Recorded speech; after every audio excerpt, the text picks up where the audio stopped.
This is called the number you have dialed. Melissa Pierce received a phone call from her son Brian on a bright and sunny Friday afternoon. Melissa Pierce's son Brian had been dead for the last 5 years. She remembered well the night that Brian passed.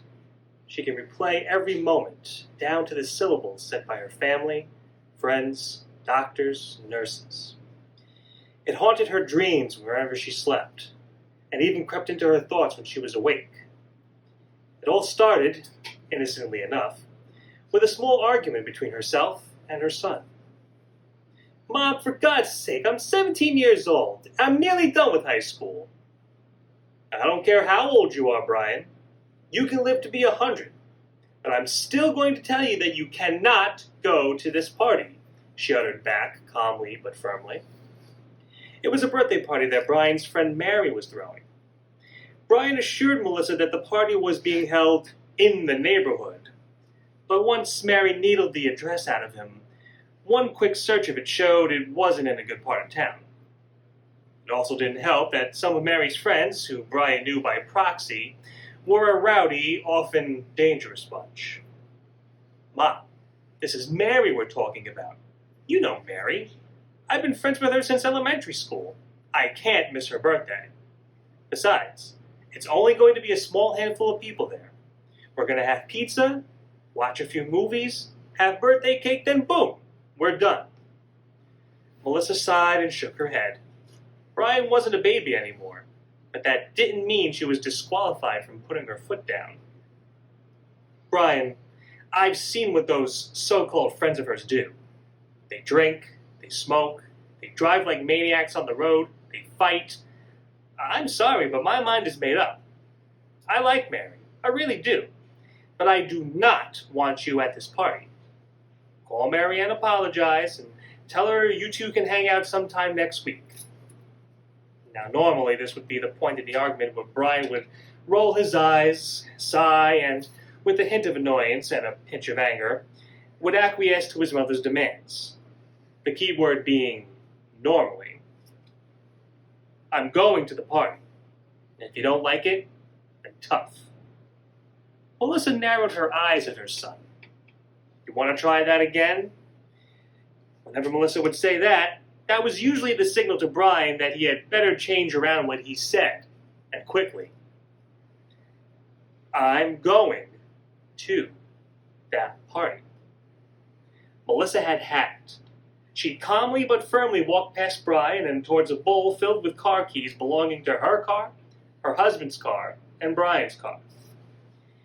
"It'll be awfully difficult for you to go, I think," Melissa began, slowly snatching Brian's car keys and pocketing them, "without a car to drive in." Brian angrily began to unleash a string of curses at Melissa, words that would make even the most sailor mouths blush. Melissa was getting upset, but she knew she had to keep calm to keep the upper hand. "Keep up that talk, Brian, and you'll not only be vehicle-less for this party, but you'll be vehicle-less for weeks to come. Just try me and see what happens."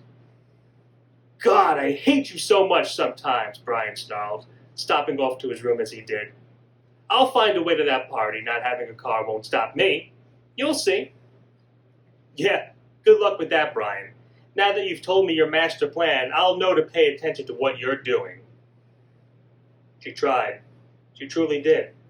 But she could only hover over him, watch him like a hawk, for so long. Soon, night came, and Melissa's body was just so tired. She went to bed. And Brian went out. Snuck out his window and hopped into a car driven by two of Mary's rowdy friends. Melissa never did catch their names, even when they were all printed in the obituaries days later. The car never even made it to the party. On the highway, a huge accident occurred. One car slammed into the back of another, and the first car ricocheted into a ditch and was completely destroyed, engulfed in flames. The people who were hit, a young married couple, escaped with bumps and bruises. The car that hit them, on the other hand, was not as fortunate. Doctors assured Melissa that Brian had died on the impact from the crash, and he didn't suffer. That did little to ease Melissa's mind. At the funeral, Family and friends mused that, at the very least, no one would have to see Brian's charred body, for Melissa and her husband demanded a closed casket. That, too, did little to help Melissa. Neither did the fact that, in a way, Melissa blamed herself for Brian's death. No matter how many people assured her, "Melissa, no, come now. You weren't the one driving. You didn't make that traffic flow the way it did last night." And no matter how many times Melissa would nod and say, "Oh yes, of course, you're right," she still felt, in a way, that the fault lay at her feet. She was the one who said he couldn't go to the party. She was the one who argued with him, the one who made him mad enough to sneak off. If only she had just let him drive himself. If only she hadn't upset him. If only. If only. 5 years had come and gone, and the wounds were still fresh in Melissa's mind. Her husband, Bobby, was a comfort to her, as was her friends and family, but she warned them, even in those first few days, "I don't think I'll ever be better. I'll do my best to carry on, but I'm not going to be the same." That Friday, almost near the 5-year anniversary of the accident, Melissa was sitting at her kitchen table, reading from a newspaper, trying to get her mind off things, when suddenly, her cell phone began to ring. Melissa, as she always did, lazily lifted the phone up from the table and looked at the caller ID. Sonny Boy. That was the name she had put for Brian in his caller ID, whenever he would call her. Melissa had to blink a few times. Blink to make sure she wasn't seeing things. This couldn't be. It simply couldn't. Melissa, almost out of impulse, hit the deny call button and placed her phone down, then stood up to collect herself. Surely she was imagining that. Surely someone else was calling, right? Bzzz, bzzz, bzzz. Melissa crept towards her phone and lifted it up. She looked at the caller ID again. Sonny Boy. Slowly, Melissa pressed on the accept call button and moved the phone to her ear. Hello? Mom? I don't know who the hell this is, or if this is some kind of sick joke to you, but my son Brian is dead. Now, if you call again, I will call the cops. Mom, it's Brian. Don't hang up, please. I just need to talk to you.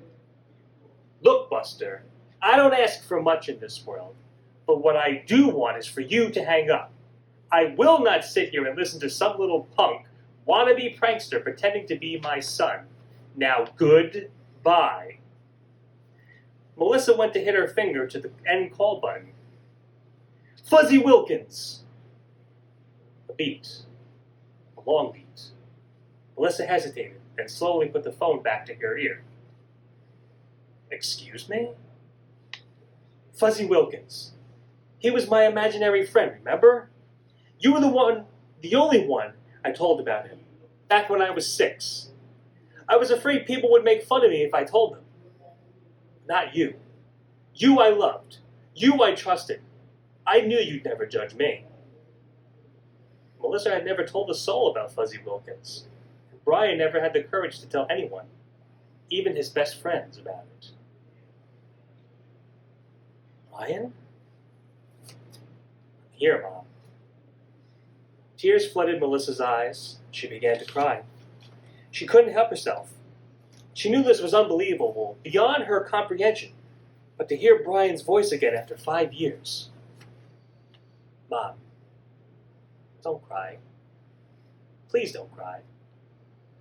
Oh, Brian. Brian, my God, it's you. But how are you calling me? How are... Never mind that. I've been trying to get a message to you for 5 years, Mom. And now that I've got you on the phone, I can tell you. Mom, it's not your fault. It was my fault. Brian, it wasn't your fault either. No, it was. I was being a brat. I was being stubborn. I should have listened to you, Mom. Jerry and Steve, the guys who picked me up that night, were already drunk when I jumped into their car. I had a really bad feeling from the moment I saw them, but I was too damn stubborn. I wanted to be defiant. I didn't think. It's my fault it happened. Melissa put her free hand to her face, trying to wipe her tears away. She wanted to speak, wanted to reach through the phone and hug her son as tight as she could, but the emotions were too much to bear. Mom, just know that I'm sorry. I never should have said that I hated you. Never should have snuck out. Never should have disobeyed you. Tell me you forgive me. I'll feel better if you tell me you forgive me. Melissa, through her small sobs, managed to choke out a small, weak, whispered, I forgive you, Brian. Thank you. Listen, I need to get going. I don't have much time left. I love you, Mom. Tell Dad I love him, too. Brian, no. Don't hang up. I have to, Mom. I can't tie up the line.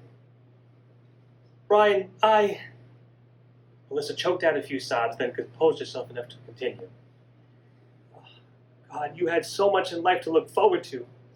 You were going to college. You got good grades. The baseball scouts were hounding you day and night. What could have been? I know, Mom, I know. But I'm okay now. I'm in a better place. And I want you and your mind to be in a better one, too. You were the greatest mom a kid could ask for. Remember that. I really gotta go now. Goodbye, Mom. Before Melissa could utter a sound, the line clicked on Brian's end. Melissa sat stunned in her chair as she stared at her phone screen. Call ended. Frantically, she hit the redial button, hoping to catch Brian before he went back to whatever, or wherever he was. Alas, all that Melissa heard was, We're sorry. The number you have dialed is no longer in service.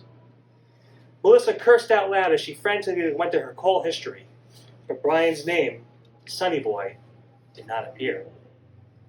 Letting out an angered cry, Melissa went to throw her phone across the room, but at the last moment, she stopped herself. Slowly, she let the events of the last 2 minutes wash over her. Was it inner peace? Relief? Even happiness? Whatever it was, it slowly washed over her, and she found herself smiling through her tears.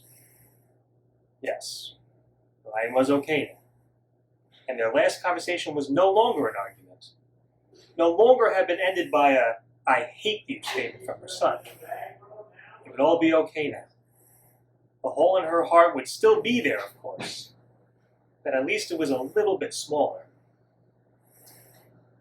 Thank you for the call, Brian, Melissa slowly said, out loud after what seemed like an eternity. Please say hi to Fuzzy for me, won't you?